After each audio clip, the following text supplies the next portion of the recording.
Cuando el consejero necesita un consejo. Cuando el consejero necesita un consejo. Este tema sale precisamente de una llamada telefónica. Precisamente porque hacía unos años atrás estuvimos en una actividad de pastores conciliares. Había muchos pastores y me invitan a hacer un clamor por los pastores retirados o jubilados. Para mí los pastores jubilados o retirados son una fuente de sabiduría tremenda. Tienen mucha experiencia, no solamente educación, tienen demasiadas experiencias que si uno se pega de esa fuente se nutre mucho. Y yo hablaba antes de la oración y les decía que mucha gente, quizás a nosotros como pastores, a veces nos halaga y no se da cuenta de que nosotros tenemos a veces en backstage a un cuerpo de consejeros que cuando tenemos problemas llamamos y decimos, pastor, yo necesito un consejo. Y yo creo que mientras yo decía esas palabras en ese día, yo lo comentaba con cuestión de testimonio y diciendo, mire, yo tengo pastores ancianos que todavía los llamo, que aparezco en su casa, que con la excusa de tomarme un café, pero que voy simplemente a nutrirme de algo, tengo una situación que no he podido resolver y busco ese consejo dentro de esa taza de café junto con ellos y ha sido de gran bendición. Pasan las semanas y un pastor me llama y me dice, pastor, yo siempre he sido consejero, pero hoy yo necesito un consejo. Y era porque él me decía que había una situación que él sentía que se estaba saliendo de sus manos. Y él decía, yo aconsejé a esta persona por primera vez, la aconsejé creyendo que le había dado un buen consejo, pero regresa, me dice, y tristemente la persona siguió el consejo que le di, pero todo le fue mal. Y me dice, yo siento que yo la aconsejé mal. Y nace de esa preocupación. Cuando nace esa preocupación, él me llama y me dice, me recuerdo lo que dijiste cuando estabas hablando sobre que tú buscas a veces personas y por eso tuve la inquietud de llamarte. Y lo hizo porque a quien estaba aconsejando era una persona joven y yo por muchos años trabajé aconsejando jóvenes, todavía lo hago. Y cuando me trajo la situación, pues efectivamente, nosotros a veces somos consejeros y estamos para todo el mundo, pero hay momentos en que nosotros necesitamos un consejo para guiar a otros. Sí. ¿Por qué? Porque nosotros a veces estamos bien deseosos de aconsejar, pero estamos incapaces de hacerlo. Podemos tener el deseo de aconsejar, pero a veces estamos incapaces de poder hacerlo de una manera efectiva. La palabra del Señor nos dice que en Mateo, Jesús hablando sobre el juzgar a otro, luego dice una frase que es bien particular, que todo el mundo la conoce, la ha repetido, pero que yo creo que muchas veces solamente tocan más que un punto de vista de esa frase, que es cuando dice, mira, no seas hipócrita, si tú quieres sacar la paja del ojo de tu hermano, pero no has sacado todavía la viga del ojo tuyo. Y eso me da a entender de que si es maravilloso y siempre criticamos, no, antes de tú juzgarme a mí o antes de tú hablar conmigo, trata de sacar la viga de tu ojo. No, mira, lo que dice después esa frase dice, mira, no es mejor que primero tú saques la viga de tu ojo para poder ver mejor la paja de tu hermano. Lo que está diciendo Jesús en ese momento dice, mira, lo primero es lo primero. Antes de yo trabajar con alguien, yo tengo que trabajar con mis situaciones. Antes de yo querer tocar el ojo de otra persona, tengo que procurar yo tener una visión clara de mi vida, de las cosas de la vida, para yo poder ayudar. Si sientes el deseo genuino de ayudar a otro y aconsejarlo, yo creo que primero tienes que trabajar con tus vigas en tus ojos. Tienes que trabajar primero con las situaciones que te están atravesando tu vida, que impiden que tú veas claramente. Porque cuando nosotros estamos aconsejando, nos encontramos con un mar de personas tan diferentes, con situaciones complejas, con situaciones sencillas, pero a veces esas situaciones son difíciles de manejarlas o aconsejar cuando tú mismo no tienes una visión clara. Pero ¿y cuándo es ese momento que puede estar el pastor y que quizás no sabe que está en ese momento, que está incapacitado para dar un consejo? Quizás es la fuerza que no tiene. ¿Cuál es ese momento? ¿Cómo yo como pastora pudiera yo detectar en mí que es el mejor momento o que estoy incapacitada para en este momento dar el mejor consejo? Cuando nosotros como cristianos tenemos que utilizar siempre como referencia a Jesús. Jesús es tal vez la persona que se ha encarnado, que ha vivido en esta carne con mayor sabiduría que ha pisado este planeta. Pero Jesús siempre actúa con humildad. Tengo el conocimiento de todo, pero actúo con humildad. Sé cómo funcionan los planetas, sé cómo funcionan miles de cosas, sé cómo funciona esto. Jesús lo entiende todo, lo sabe todo, pero actúa con humildad. Y yo creo que cuando Él mismo nos aconseja a nosotros, mira, o aprendan esto de mí, aprendan a ser humildes. Y yo creo que lo primero que un pastor tiene que aprender a hacer es humilde para mirarse en un espejo y decir, ¿soy capaz o no soy capaz de atender esta situación? ¿Tengo las destrezas o no tengo las destrezas para entender y trabajar con esta situación? El problema que voy a atender, porque recuerda que los pastores atendemos consejería pastoral, es una consejería espiritual. El problema, ¿es un problema espiritual o es un problema psicológico? Porque para eso hay psicólogos muy bien preparados. Hay momentos en que yo tengo que aprender a sacar mis manos del asunto y decir, esta es una situación que yo no puedo bregar. Esta es una situación que tal vez puedo buscar a uno de los psicólogos que yo conozco, aún como cristianos. Hay muchos psicólogos cristianos que tienen una preparación vasta, que pueden dar pueden provocar un mejor resultado en ciertas situaciones que yo no lo puedo hacer. Y yo tengo que aprender a reconocer hasta dónde, cuál es mi tope, cuál es mi límite y decir, mira, yo tengo muchas destrezas, yo no niego mis destrezas, pero no significa que yo lo sé todo. Yo tengo que aprender a decir, este problema yo no lo puedo resolver, esta situación yo no lo puedo aconsejar, porque ni tengo las destrezas o en ocasiones, no tengo las destrezas, tal vez tenga las destrezas, pero puede que sea una situación que me trabaja a mí emocionalmente. Mire, yo tengo un familiar que va a atender se atiende con una psicóloga y en un momento la psicóloga tiene una pérdida familiar de manera bien repentina. Y la persona va a atenderse y dice, yo te puedo ayudar, pero no me traigas situaciones de este tipo porque esto yo no lo puedo trabajar hoy. Estoy pasando por esta situación. Mira, mire qué sincera fue esa psicóloga. Yo puedo ayudarte con esto en otro momento, hoy no. Hoy no, porque yo estoy sufriendo esta situación, estoy trabajando con este duelo, estoy trabajando con esta situación. Y eso a mí me llama la atención porque los pastores en muchas ocasiones que creemos que tenemos que resolver los problemas de todo el mundo.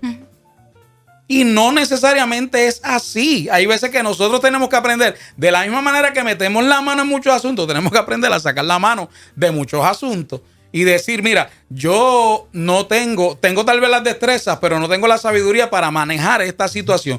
No tengo las emociones correctas para manejar esta situación. Y hay veces que nos metemos, mira, yo puedo decir esto como pastor, nosotros a veces nos metemos en unos problemas emocionales porque nos metimos en una situación en la cual nuestras emociones no están listas para trabajar.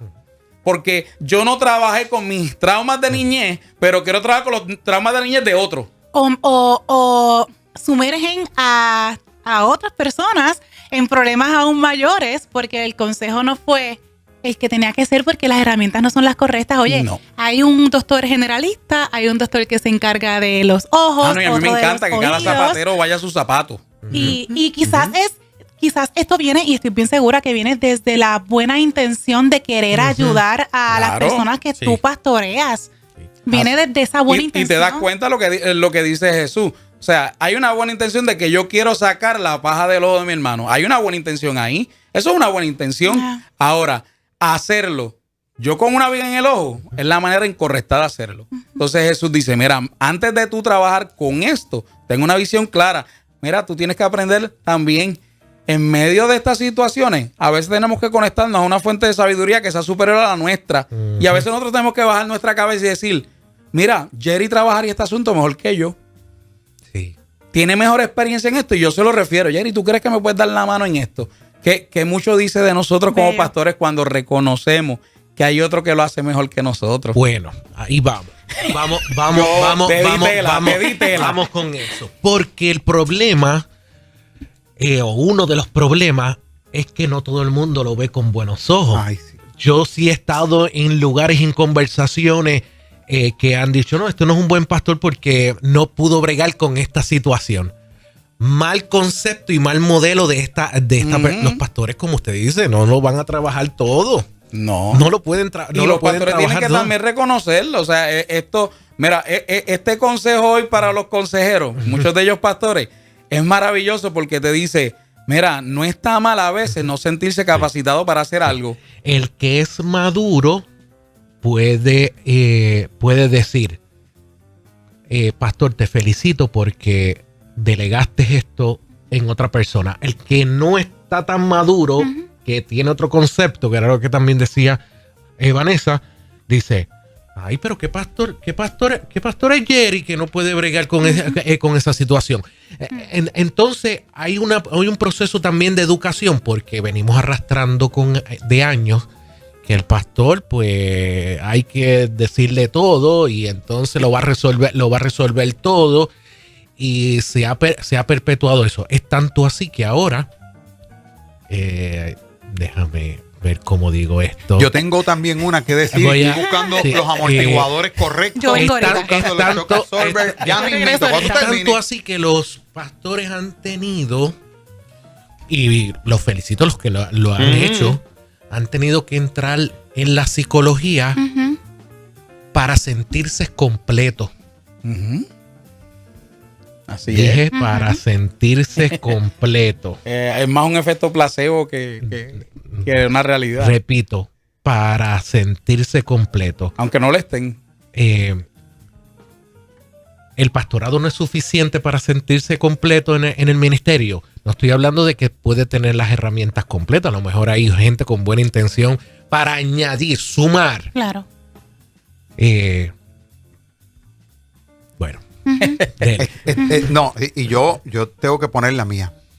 Hay pastores que lo escucharon, Pastor Ramón. Hay pastores que lo escucharon, lo que usted acaba de mencionar, y dijeron, Señor, solamente te pido una cosa, que la congregación esté escuchando al Pastor Ramón. Sí, Te voy a explicar por qué. Yo sé de casos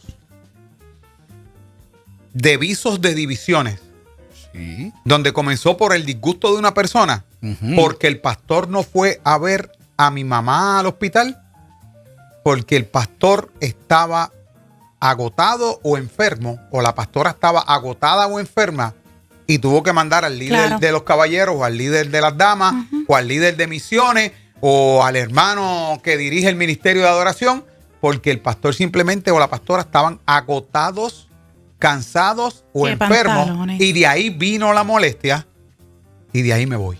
Pero Jerry, yo creo que quisiéramos decir que no pasa, pero pasa demasiado. Entonces es la misma línea de Esteban. Esto hay que educar, porque la demanda de esas ovejas, entonces eso se une con el compromiso que tú sientes de cuidar a una grey y no fallarle a Dios, que la demanda de una grey que no entiende, o como dijo Esteban, que no tiene la madurez para entender que no es infalible el pastor, lo llevan a exponerse a esto que estamos diciendo, a una incapacidad de poder atender las situaciones, y una cosa trae la otra. Yo creo que debe haber el reconocimiento de un pastor o una pastora de que en este momento yo necesito un consejo o yo necesito recurrir, como también de una feligresía que entienda que ese hombre o esa mujer que Dios puso ahí no son infalibles. Claro. Pero el pastor debe trabajar mucho en educarse. Nuestra consejería cristiana siempre debe de guiar a Cristo y a la cruz, al mensaje de la cruz, que es el que trae esperanza, es el que sostiene nuestra fe. Ahora, el consejero siempre debe de utilizar unas herramientas bastante básicas, que es, número uno, escuchar, identificar y aconsejar. No, en ese mismo orden, primero escuchamos a las personas, ver si yo puedo realmente resolver o ayudar en esta situación, hacerlo con paciencia, con compasión, con comprensión, con muchísima atención. Y en ese proceso que escuchamos, mira, preguntamos antes de suponer, hacemos preguntas antes de suponer, identificamos. A mí, los otros días estaba viendo un documental sobre el bombardeo de Oklahoma hace muchísimos años. Uno de los doctores hablaba y decía, mira, la parte más dura de esa situación fue cuando me tocaba hacer el triage, que es cuando yo identifico esta persona, tengo que atenderla con prioridad sobre esta persona. Esta persona está más grave que esta. Todo el mundo quiere que atienda a esta, pero esta está más grave. Y yo tengo que, como pastor, también identificar cómo está realmente esta persona. Hay un consejo que dice Pablo en su palabra, en Tesalonicenses, dice, también os rogamos, hermanos, que amonestéis a los ociosos, que alentéis a los de poco ánimo y que sostengáis a los débiles, que seáis pacientes para con todo. Y eso te ayuda a identificar, mire, si yo aliento al ocioso estoy mal, porque dice que al ocioso yo lo amoneste.